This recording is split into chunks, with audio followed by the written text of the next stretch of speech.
ஆதியாகமம் 10ஆம் அதிகாரம். நோவாவின் குமாரராகிய சேம், காம், யாபேத் என்பவர்களின் வம்ச வரலாறு. ஜலப்பிரளயத்திற்கு பின்பு அவர்களுக்கு குமாரர் பிறந்தார்கள். யாபேத்தின் குமாரர் கோமர்,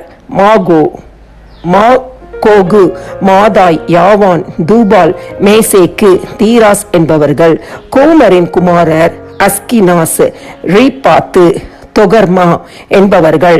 யாவானின் குமாரர் எலிசா, தர்ஷீஸ், கித்தீம், தொதானீம் என்பவர்கள். இவர்களால் ஜாதிகளுடைய தீவுகள் அவனவன் பாஷையின்படியேயும் அவரவர்கள் கோத்திரத்தின்படியேயும் ஜாதியின் படியேயும் வேறு வேறு தேசங்களாய் பகுக்கப்பட்டன. காமுடைய குமாரர் கூஷ், மிஸ்ராயிம், பூத், கானான் என்பவர்கள். கூஷுடைய குமாரர் சேபா, ஆவிலா, சப்தா, ராமா, சப்திகா என்பவர்கள். ராமாவின் குமாரர் சேபா, திதான் என்பவர்கள். கூஷ் நிம்ரோத்தை பெற்றான். இவன் பூமியிலே பராக்கிரமசாலியானான். இவன் கர்த்தருக்கு முன்பாக பலத்த வேட்டைக்காரனாய் இருந்தான். ஆகையால் கர்த்தருக்கு முன்பாக பலத்த வேட்டைக்காரனான நிம்ரோதை போல என்னும் வழக்க சொல் உண்டாயிற்று. சினையார் தேசத்தில் உள்ள பாபேல், ஏரேக், அக்காத், கல்னே என்னும் இடங்கள் அவன் ஆண்ட ராஜ்யத்திற்கு ஆதிஸ்தானங்கள். அந்த தேசத்திலிருந்து அசூர் புறப்பட்டு போய் நினிவேயையும் ரெஹோபோத் பட்டணத்தையும் காலாகையும் நினிவேக்கும் காலாகுக்கும் நடுவாக ரேசேனையும் கட்டினான். இது பெரிய பட்டணம்.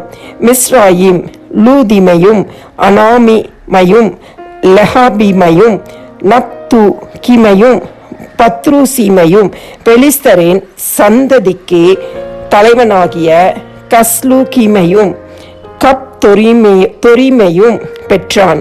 கானான் தன் மூத்த மகனாகிய சீதோனையும் கேத்தையும் எபிசியரையும் எமோரியரையும் கிர்காசியரையும் ஈவியரையும் அர்க்கியரையும் சீனியரையும் அர்வாதியரையும் சமாரியரையும் காமத்திரியரையும் பெற்றான். பின்பு கானானியரின் வம்சத்தார் எங்கும் பரவினார்கள்.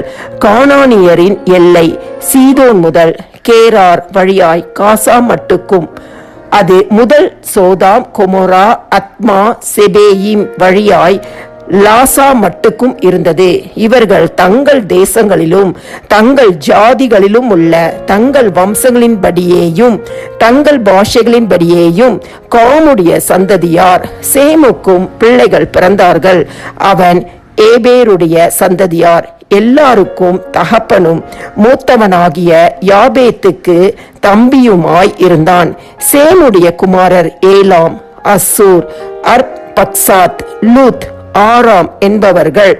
ஆராமுடைய குமாரர் ஊட்ஸ், கூல், மாஸ் என்பவர்கள். அர்பக்சாத் சாலாவை பெற்றான். சாலா ஏபேரை பெற்றான். ஏபேருக்கு 2 குமாரர் பிறந்தார்கள். ஒருவனுக்கு பேலேகு என்று பேர், ஏனெனில் அவனுடைய நாட்களில் பூமி பகுக்கப்பட்டது.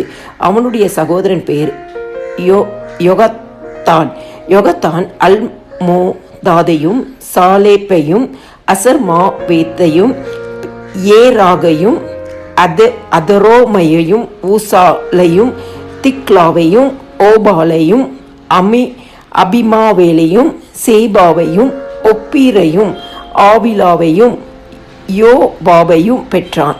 இவர்கள் அனைவரும் யோகத்தானுடைய குமாரர்.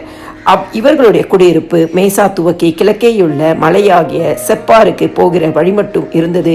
இவர்களே தங்கள் தேசங்களிலும் தங்கள் ஜாதிகளிலும் உள்ள தங்கள் வம்சங்களின்படியேயும் தங்கள் பாஷைகளின்படியேயும் சேமுடைய சந்ததியார். தங்கள் ஜாதிகளில் உள்ள தங்களுடைய சந்ததிகளின்படியே நோவாவுடைய குமாரரின் வம்சங்கள் இவைகளே. ஜலப்பிரளயத்திற்கு பின்பு இவர்களால் பூமியிலே ஜாதிகள் பிரிந்தன.